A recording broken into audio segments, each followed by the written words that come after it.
Irmãos e irmãs, eu estou aqui para que você que me segue no endereço digital tenha muita informação e evangelização para salvar sua alma.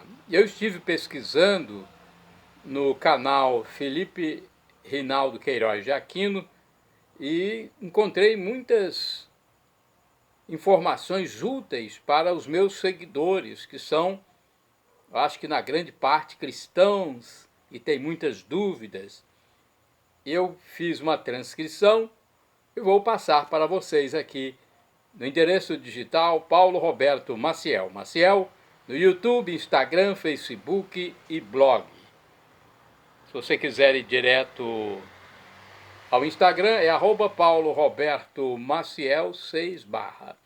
Vamos ao que interessa então, as perguntas que foram respondidas com muita sabedoria pelo professor Felipe no seu canal do YouTube. Quaresma, ressurreição, santo de outra igreja, são várias perguntas que foram feitas e respondidas. Quando termina o jejum e a quaresma? A quaresma termina oficialmente na noite de Quinta-feira Santa, na cerimônia do lava-pés. Quem se propôs a fazer o jejum na quaresma, essa promessa terminaria ali. Mas na sexta-feira é o dia de jejum e abstinência de carne. Então o fiel deve continuar o jejum na sexta até o sábado santo, quando se celebra Jesus sepultado. Como será a ressurreição da carne? Podemos ter uma imagem como ao que aconteceu com Jesus. São Paulo apóstolo, na carta aos Filipenses, capítulo 3, versículos 20 e 21, diz que somos cidadãos do céu e Jesus ressuscitará o nosso corpo, fazendo-o glorioso como dele, pelo poder que ele tem de submeter a si todas as coisas. O corpo ressuscitado será o mesmo corpo, sem perder a identidade física, só que glorioso, ou seja, não fica mais doente, não envelhece, nem está sujeito ao tempo e ao espaço. Deus, no seu poder infinito, reconstituirá o corpo de cada um. É um corpo triunfante, belo, mas a igreja não tem detalhes sobre isso. Pode-se pedir a intercessão de santo canonizado apenas pela Igreja Ortodoxa? Será que pode? Hein? Vamos lá, vamos ver aqui qual foi a resposta. Em princípio, canonizados são pessoas boas, que amaram a Deus, então pode-se pedir a sua intercessão. Inclusive, até mesmo dos nossos parentes falecidos que foram bons, que devem estar no céu ou no purgatório. Mas é bom verificar qual a razão da Igreja Católica não ter canonizado o santo da Igreja Ortodoxa. Só quem está na Igreja Católica será salvo? Foi uma pergunta feita no canal Felipe Rinaldo Queiroz de Aquino. Os parágrafos 846 e 847 do Catecismo da Igreja Católica dizem que a Igreja é necessária para a salvação, pois ela nos dá os sacramentos, que são as vias de salvação deixadas por Cristo Jesus. A Igreja é um braço prolongado do Cristo na história da humanidade. O catecismo coloca também que até uma pessoa que não foi batizada, não conheceu a igreja, não conheceu o evangelho, nem Jesus, pode se salvar. Isto se ela viveu de acordo com os ditames da sua consciência. O indivíduo de outra igreja, um indivíduo não católico, cristão ou não cristão, fica na mesma situação. Ou seja, Se ele, sem culpa, não entendeu tudo que a igreja ensina sobre os mandamentos, os sacramentos, etc., pode ser salvo. Somente Deus poderá julgar. Nunca devemos dizer que alguém está condenado, pois a justiça de Deus é perfeita, enquanto a nossa justiça não. E Deus tem uma misericórdia muito grande, muitíssimo maior que a nossa. Como receber a comunhão em duas espécies? Obrigatoriamente deve ser na boca, pois a hóstia está molhada no sangue de Cristo. Então, é um perigo que possa pingar no chão. Por isso, a hóstia deve ser entregue ao fiel oralmente, inclusive colocando por baixo da boca a patena, o pratinho dourado ou prateado, segurado pelo coroinha. A alma das pessoas falecidas ia para o céu ou inferno antes da ressurreição de Cristo? Resposta: essas almas iam para a mansão dos mortos. O Catecismo da Igreja Católica diz que Jesus, quando morreu, desceu à mansão dos mortos com sua alma humana e divindade, o Verbo, a fim de levar a salvação aos justos que lá estavam. As almas não estavam no céu, mas num estado, numa situação anterior à ressurreição. No entanto, os que eram injustos não foram levados com Cristo, isto é, ficaram numa situação já infernal. Se a pessoa peca, mas tem dúvida se é pecado venial ou pecado mortal, como fica a sua situação perante a igreja? A Igreja Católica diz que para que haja pecado mortal tem que haver três coisas: saber, querer e fazer. Então, se houver dúvida, o pecado deixa de ser mortal e passa a ser venial. O que significa o traço e o ponto e vírgula nas citações de textos da Bíblia? O que significa, hein? Olha, quando há um traço, aquele traço do hífen, né, muda-se de capítulo. Quando existe a vírgula, é o versículo do próprio capítulo. Quando há o ponto e vírgula, vai-se para outro versículo do mesmo capítulo. Quem estiver vivo quando Jesus voltar, como ficará, hein? A igreja não explica bem isso. Não há uma explicação muito clara. A Bíblia diz que Jesus julgará os vivos e os mortos. Supõe-se, então, que os vivos possam passar pela morte e ser ressuscitados. Todos, no entanto, serão julgados. O que dizer do tempo estar passando mais rápido atualmente?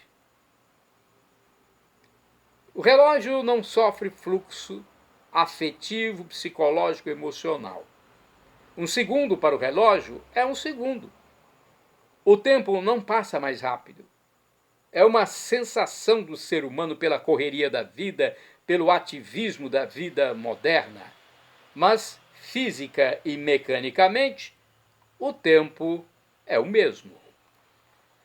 Quantas são as estações da Via Sacra? Devem ser 14 estações, pois termina com a morte de Cristo. A Via Crucis, caminho da cruz, o sacrifício de Cristo.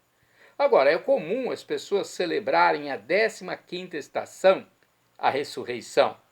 Nos quadros da Via Sacra não é comum ver a 15ª estação. Como viver bem a Quaresma? Período da Quaresma, muita gente quer saber, hein? Como viver bem o período da Quaresma, os 40 dias de oração, jejum, esmola. Viver aquilo que a Igreja Católica recomenda. Ou seja, praticar um tempo especial de oração, jejum, mortificação, que é a penitência, esmola, muita caridade, e, sobretudo, a conversão. Não adianta rezar, jejuar e orar sem mudar o comportamento ruim. Se a pessoa, por exemplo, é agressiva, esnobe, preguiçosa, deve procurar deixar essas atitudes. Isto é, converter-se. Deve procurar o desprendimento, o desapego, a distância dos prazeres do mundo secular, praticar a mansidão, a bondade, a misericórdia com as pessoas. O que a igreja quer com o jejum não é o sofrimento do fiel, mas a sua conversão. A mulher submissa ao marido. O que falar sobre isso? São João Paulo II, quando Papa, disse que a expressão a mulher deve ser submissa ao marido, significa que o esposo tem uma missão pesada de ser o cabeça da família. Cabe a ele, em primeiro lugar, a manutenção do lar, a defesa do lar e a defesa da família, etc.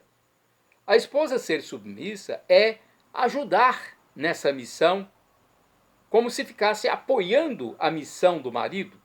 O apóstolo São Paulo diz para o marido amar sua esposa como Cristo ama sua igreja, até a cruz, se for preciso.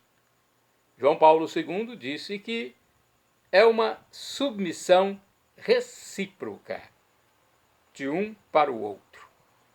O que dizer sobre assistencialismo na igreja? Bem, a ajuda aos pobres é importante quando as famílias realmente precisam. O que não se pode é incentivar a pessoa a viver sempre na pobreza, ou seja, fomentar a preguiça. No entanto, quem não tem como trabalhar, os idosos, os que estão doentes, precisam sim receber a devida assistência. Como provar que os bispos católicos são legítimos sucessores dos apóstolos? A Igreja Católica controla isso e diz que todos os bispos católicos são sucessores dos apóstolos. A Igreja tem essa sequência que vai até os apóstolos de Cristo. Na Catedral de Braga, em Portugal, por exemplo, existe um quadro que mostra o bispo de hoje e todas as sequências dos bispos anteriores até chegar aos apóstolos. Isso chama-se sucessão apostólica. Como receber a graça de Deus? Há duas coisas: a graça e a liberdade humana. O apóstolo São Paulo diz que Deus quer que todos se salvem e cheguem ao conhecimento da verdade. Primeira carta a Timóteo, capítulo 2, versículo 4. Mas isso depende da liberdade, da disposição interior de cada um para receber a graça de Deus. Quem reza mais, medita mais, sabe fazer o seu jejum, possui mais disposição para receber a graça do que uma pessoa apática, que é tímida na fé e não reza. Isso acontece também quando se recebe um sacramento. O fiel pode ir comungar e receber muitas graças, mas há aquele que pode não receber graça alguma.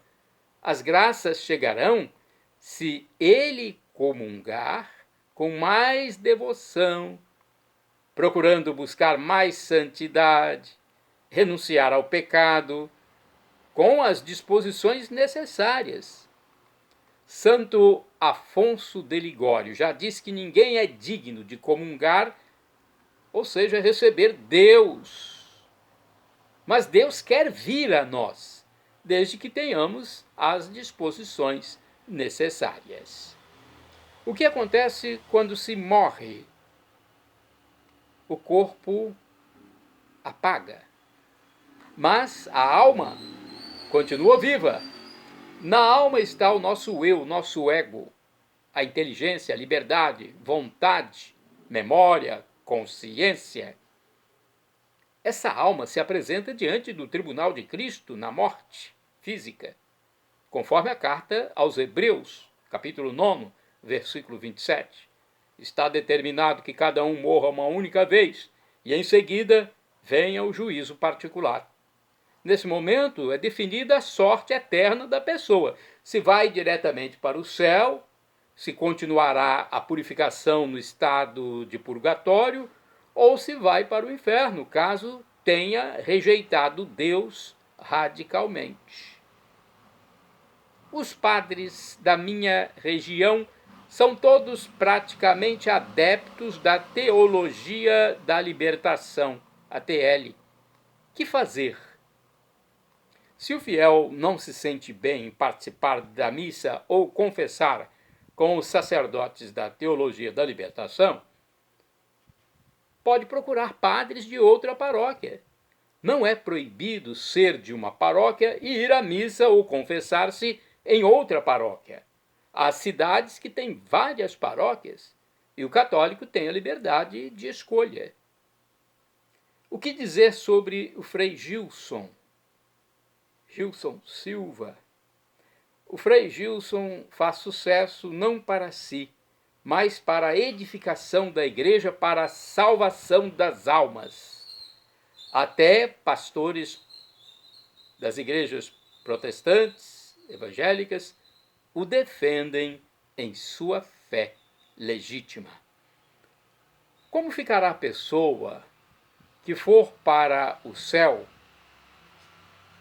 na ressurreição? O corpo dela ressuscitará quando Cristo voltar. E a alma que está no céu se unirá ao corpo ressuscitado. E não muda a sorte eterna de estar no céu. A alma se unirá ao corpo ressuscitado porque somos humanos com corpo e alma. Nossa plenitude é formada por corpo e alma. Quando o ser humano morre, o corpo dissolve-se na terra e Deus refará esse corpo. Assim, o ser humano voltará à plenitude humana com corpo e alma. Os anjos é que só têm espírito, não têm corpo. Na quaresma, precisa-se de cobrir as imagens sagradas. Não é obrigatório cobrir as imagens, mas a maioria continua cobrindo, seguindo o que se fazia antes do Concílio Vaticano II. Mas após o concílio foi retirada a obrigatoriedade de cobrir as imagens. A cobertura das imagens é para destacar mais Jesus Cristo, sofredor, que vai viver a sua paixão. O que é a verdadeira libertação? O Papa Paulo VI, hoje ele é santo, São Paulo VI, disse na exortação Evangelii Nunciandi que a verdadeira libertação é a libertação do pecado, do demônio e da morte eterna. Isto não exclui as coisas humanas, como a libertação da escravidão, a libertação das atitudes erradas. A libertação que Jesus veio trazer não foi uma libertação político, social e econômica. Jesus disse a Pilatos, quando foi perguntado, o que Jesus disse? Meu reino não é deste mundo. E os líderes judeus no seu tempo não entenderam isso e mataram Jesus, pois não pensavam na libertação espiritual. Por ser um rei libertador espiritual, Jesus não entrou em Jerusalém montado num cavalo grande, fogoso, mas num jumentinho, que era a condição do pobre. O que é o purgatório?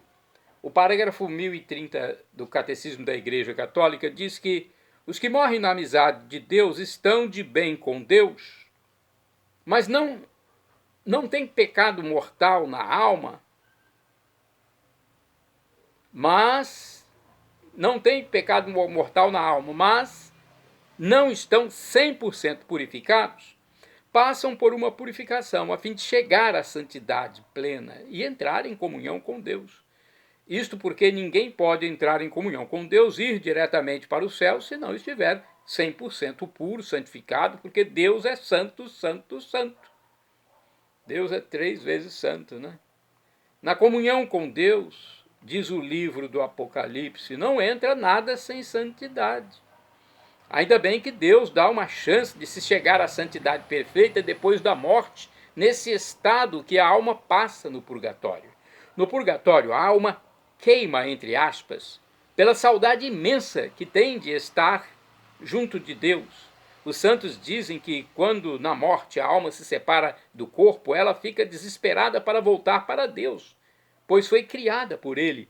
Mas ela percebe que não pode voltar para Deus, pois tem sequelas do pecado, está ainda impura. Os pecados já foram perdoados, mas os efeitos negativos permanecem, como efeitos da preguiça, da ganância, e o purgatório vai queimando isso. Por isso é importante rezar pelas almas do purgatório, com as missas, as indulgências. Quando a pessoa sofre muito antes de morrer, é por causa dos pecados cometidos? Resposta: sim e não. É difícil dizer até que ponto é por causa dos pecados que a pessoa sofre antes do falecimento. Há pessoas boas e más que sofrem antes da morte. A Igreja recomenda que se ofereçam sofrimentos a Deus pela nossa própria salvação, pela redução das penas no purgatório, pela conversão dos pecados, dos pecadores, pela salvação do mundo. Questões como quem sofre, quando sofre, por que sofre, dependem muito das condições da vida humana. Todos estão sujeitos às vicissitudes do mundo.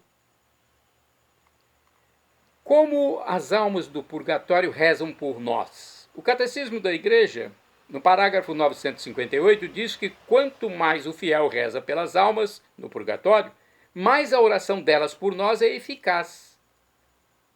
Então, as almas rezam por nós, se rezamos por elas. Pode-se, então, pedir a intercessão delas pelas nossas necessidades. O que dizer sobre o dízimo? A Igreja, o Novo Testamento, o Catecismo, o Código do Direito Canônico, não falam em dízimo. O que o Catecismo deixa claro é que todos os fiéis são obrigados a ajudar a Igreja nas suas necessidades materiais, cada um conforme as suas possibilidades. Quem pode mais deve dar mais, quem pode menos, ajuda com menos. Não se fala em 10%, é meritório que alguém dê 10% ou mais, mas não é obrigatório. O apóstolo São Paulo diz que o importante é doar com alegria, dar com alegria, pois Deus ama a pessoa que faz isso. Isso é o desprendimento, não é? Pode-se comungar 2 vezes no mesmo dia? Se o fiel participar de 2 missas, ele pode receber a comunhão nas 2 celebrações eucarísticas. O que não pode é comungar na missa e depois comungar numa celebração da palavra. Numa vida matrimonial, quando um dos cônjuges tem relação com alguém do mesmo sexo, pode-se pedir a nulidade ao tribunal da Igreja? Resposta: depende. Depende se antes do casamento já havia alguma coisa entre eles. Se o matrimônio foi válido, o que acontece depois não interessa mais. Se a pessoa fez a opção homossexual depois do matrimônio, isso não anula a união.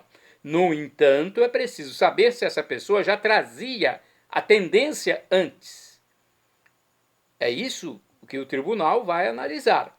Mas a Igreja não impede que a parte prejudicada se separe da pessoa que tenha relação homoafetiva, mesmo sem poder contrair um novo matrimônio.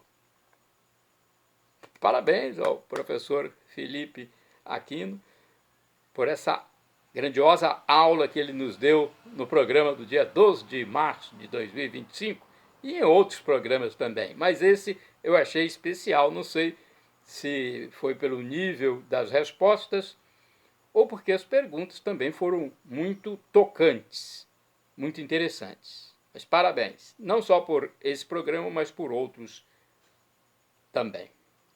Shalom Adonai é uma expressão hebraica que significa a paz de Deus, é o que eu desejo para todos vocês. El Shaddai, do hebraico, significa Deus onipotente, Ele proverá aquilo que você deseja.